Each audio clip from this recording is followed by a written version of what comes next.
জানিয়ে দিব এই মাত্র পাওয়া গুরুত্বপূর্ণ আপডেট আন্তর্জাতিক সংবাদ। ইসরায়েলের ভেতরে হামাসের ভয়াবহ রকেট হামলা, ৩ নিহত, আহত অন্তত ১১ জন। এদিকে ১৩ দেশে ছড়িয়েছে ইসরায়েল বিরোধী বিক্ষোভ, আমেরিকায় প্রচণ্ড ধরপাকড়। জানাবো রাশিয়ার বিরুদ্ধে সংঘাতের প্রস্তুতি নিচ্ছে ন্যাটো, তবে কি শুরু হবে তৃতীয় বিশ্বযুদ্ধ? জানাচ্ছি গুরুত্বপূর্ণ প্রতিবেদন। এদিকে আল জাজিরার অফিসে ইসরায়েলি পুলিশের অভিযান, অনেক গুরুত্বপূর্ণ মালামাল জব্দ। সর্বশেষ জানিয়ে দিব ইসরায়েলের হামলা অব্যাহত রাখার ঘোষণা, গাজায় যুদ্ধবিরতির আলোচনা শেষ। দর্শক শুনছিলেন সংবাদ শিরোনাম, এবারে থাকছে বিস্তারিত। তার আগে আমাদের ভিডিওটিতে একটি লাইক দিন এবং সংবাদ সম্পর্কে আপনার মূল্যবান মন্তব্যটি কমেন্ট বক্সে লিখে জানান। আমাদের চ্যানেলটি সাবস্ক্রাইব করুন এবং পরবর্তী আপডেট সবার আগে পেতে আমাদের সাথেই জুড়ে থাকুন।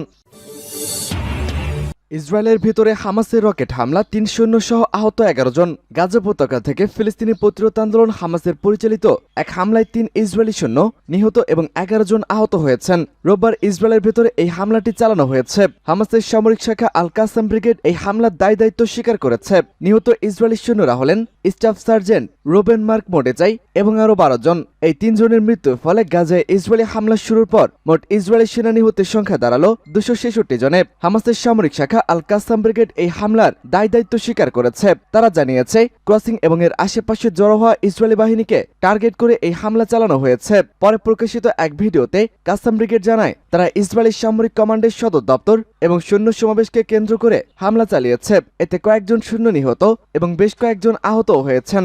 ইসরায়েলি প্রতিরক্ষা বাহিনী জানায় দক্ষিণ গাজার রাফা এলাকা থেকে হামাস ১০টিরও বেশি রকেট উৎক্ষেপণ করেছে। ১৩ দেশে ছড়িয়েছে ইসরায়েল বিরোধী বিক্ষোভ, আমেরিকায় ধরপাকড় চলছেই। গাজায় চলমান ইসরায়েলি হত্যাযজ্ঞের প্রতিবাদে যুক্তরাষ্ট্রের ক্যাম্পাস ভিত্তিক ছাত্র আন্দোলন আরও ১২ দেশে ছড়িয়ে পড়েছে। নতুন করে বিক্ষোভ শুরু হয়েছে জার্মানি, সুইজারল্যান্ড, আয়ারল্যান্ড ও মেক্সিকোতে। শিক্ষার্থীরা বলেছেন ফিলিস্তিনের ইসরায়েলি আগ্রাসনের প্রতিবাদে মার্কিন বিশ্ববিদ্যালয়গুলোতে যে বিক্ষোভ চলছে তাতে একাত্মতা জানাতেই আন্দোলনে নেমেছেন তারা। গত ১৭ এপ্রিল ক্যাম্পাসে তাঁবু গেড়ে বিক্ষোভের সূচনা করেছেন নিউ ইয়র্কের কলম্বিয়া বিশ্ববিদ্যালয়ের শিক্ষার্থীরা। সেই আন্দোলন ছড়িয়ে পড়েছে দেশটির অন্তত ৪৫টি অঙ্গরাজ্যের ১৪০টিরও বেশি শিক্ষা প্রতিষ্ঠানে। এরপর বিক্ষোভ শুরু হয় ফ্রান্স, যুক্তরাজ্য, Italy, Australia, Canada, Japan, Bharat ও লেবাননের বিভিন্ন বিশ্ববিদ্যালয়ে। বিক্ষোভকারীরা গাজায় হামলা বন্ধের পাশাপাশি ইসরায়েলের সঙ্গে সংশ্লিষ্টতা আছে ও অস্ত্র সরবরাহ করে এমন প্রতিষ্ঠানের সঙ্গে বিশ্ববিদ্যালয় কর্তৃপক্ষের সম্পর্ক ত্যাগের দাবি জানাচ্ছেন। এদিকে বিক্ষোভ দমনে আমেরিকার শিক্ষার্থীদের ধরপাকড় চলছে। স্থানীয় সময় শনিবার আরও ২ বিশ্ববিদ্যালয় ক্যাম্পাস থেকে নতুন করে অর্ধশতাধিক শিক্ষার্থীকে গ্রেপ্তার করা হয়েছে। চলমান এই বিক্ষোভ দেশটির প্রায় ২৪০০ শতাধিক শিক্ষার্থীকে গ্রেফতার করা হয়। ৪ দেশে নতুন করে বিক্ষোভ। স্থানীয় সময় শুক্রবার জার্মানির বার্লিনে হামবোল্ট বিশ্ববিদ্যালয়ের বাইরে অবস্থান নিয়ে গাজায় যুদ্ধবন্ধের দাবিতে বিক্ষোভ করেছেন শিক্ষার্থীরা। তবে পুলিশ ঘটনাস্থলে এসে বিক্ষোভ ছত্রভঙ্গ করে দেওয়ার চেষ্টা করেছে। রাশিয়ার বিরুদ্ধে এবার বড় সংঘাতের প্রস্তুতি নিচ্ছে ন্যাটো। রাশিয়ার বিরুদ্ধে সামরিক পদক্ষেপের প্রস্তুতি নিচ্ছে ন্যাটো, এমন অভিযোগ করেছেন রাশিয়ার পররাষ্ট্র মন্ত্রণালয়ের মুখপাত্র মারিয়া জাকারোভা। শনিবার ন্যাটোর স্টিডফাস্ট ডিফেন্ডার নামক সামরিক মহড়ার প্রেক্ষাপট নিয়ে কথা বলার সময় মারিয়া জাকারোভা এই মন্তব্য করেছেন। তিনি বলেন রাশিয়ার বিরুদ্ধে সম্ভাব্য সংঘাতের জন্য গুরুত্ব সহকারে প্রস্তুতি নিচ্ছে ন্যাটো। অপরদিকে রাশিয়া অন্তর্ভুক্ত দেশে হাইব্রিড ধাঁচের হামলা শুরু করার বিষয়টি অস্বীকার করে মারিয়া জাকারোভা বলেন এটা বিভ্রান্তিকর ভুল তথ্য যা জোটের কার্যক্রম থেকে মানুষের নজর আড়াল করার লক্ষ্যে ছড়ানো হয়েছে। চলতি বছরের জানুয়ারি মাসে ন্যাটো ঘোষণা দেয় রাশিয়ার সীমান্তের কাছে তারা সামরিক মহড়া চালাবে। সে অনুযায়ী ইতিমধ্যে রাশিয়ার সীমান্তের কাছে ন্যাটো ৪ মাস ধরে দীর্ঘ সামরিক মহড়া চলছে। ন্যাটো জানায় এই মহড়ায় ন্যাটোর ৯০,০০০ সেনা অংশ নিচ্ছে রাশিয়ার সীমান্তবর্তী দেশগুলোতে এবং জোটের পূর্ব প্রান্তে কোনো সংঘাত ছড়িয়ে পড়লে ইউরোপীয় মিত্রদের কিভাবে শক্তি বৃদ্ধি করতে পারে সেই মহড়াও চলবে। স্নায়ুযুদ্ধের পর ন্যাটোর সবচেয়ে বড় এই মহড়া মে মাস পর্যন্ত চলবে। রাশিয়ার পররাষ্ট্র মন্ত্রণালয়ের মুখপাত্র মারিয়া জাকারোভা রাশিয়া নয় বরং ন্যাটোই অস্ত্র, গোয়েন্দা তথ্য এবং অর্থ দিয়ে ইউক্রেনকে সহায়তা করে রাশিয়ার বিরুদ্ধে হাইব্রিড যুদ্ধ চালিয়ে যাচ্ছে। মারিয়া আরও বলেন স্নায়ুযুদ্ধের পর ন্যাটোর সবচেয়ে বড় মহড়া স্টিডফাস্ট ডিফেন্ডার এই মুহূর্তে রাশিয়ার সীমান্তের কাছে অনুষ্ঠিত হচ্ছে। তাদের পরিকল্পনা অনুযায়ী রাশিয়ার বিরুদ্ধে জোটের পদক্ষেপের অংশ হিসাবে হাইব্রিড এই প্রচলিত অস্ত্রসহ সব ধরনের উপকরণ ব্যবহার করে অনুশীলন করা হচ্ছে। এরপর তারা রাশিয়ার বিরুদ্ধে বিভ্রান্তি ছড়াচ্ছে। আল জাজিরার অফিসে ইসরায়েলি পুলিশের অভিযান।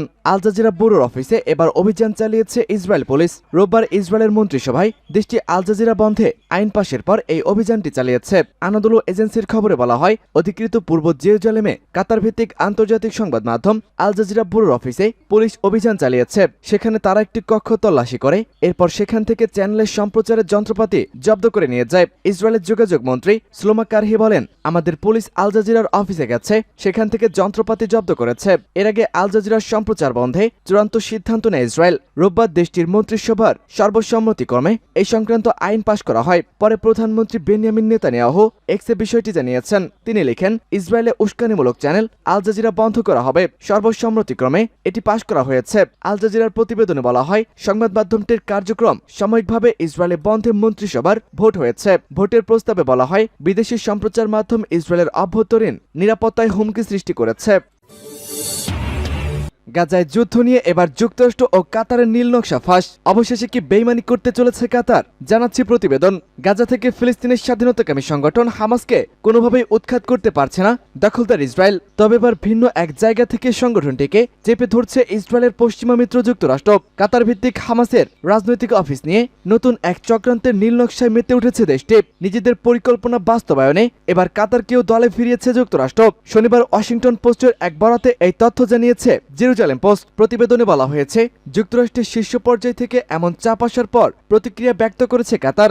যুদ্ধবিরতিতে রাজি না হলে জোরপূর্বক দেশটাকে বাধ্য করা হতে পারে বলে কাতারের পক্ষ থেকে হামাস নেতাদের সাফ জানিয়ে দেওয়া হয়েছে। 3 জন সিনিয়র কর্মকর্তার বরাতে ওই প্রতিবেদনে বলা হয়েছে, কাতার কয়েক মাস ধরে হামাসের শীর্ষ নেতাদের দেশটি থেকে বের করে দেওয়ার প্রস্তুতি নিচ্ছে। তবে শুধু দেশ থেকেই নয়, কাতারে হামাসের রাজনৈতিক অফিসও বন্ধ করে দেওয়া হতে পারে। কাতার সরকারের এমন পরিকল্পনা সম্পর্কে অবগত একজন কর্মকর্তা এই তথ্য জানিয়েছেন। বিগত বছরগুলোতে ইসরায়েল ও হামাসের মধ্যে সংঘাতে কাতারকে মধ্যস্থতা করতে দেখা গেছে। তবে গাজায় ইসরায়েল সাম্প্রতিক আগ্রাসনে কাতার অনেকটাই নিষ্পৃহা ভূমিকা বজায় রেখেছে। গেল মাসে কাতার জানায়, তারা ইসরায়েল ও হামাসের মধ্যে এই পরোক্ষ আলোচনার মধ্যস্থতার ভূমিকা থেকে সরে আসতে পারে। রাজনীতিকরা নিজেদের ফায়দা লাভের আশায় কাতারের ভূমিকাকে খাটো করে দেখেছে। এমন উদ্বেগ থেকে নিজেদের অবস্থান পুনর্বিবেচনার কথা জানিয়েছে দোহা।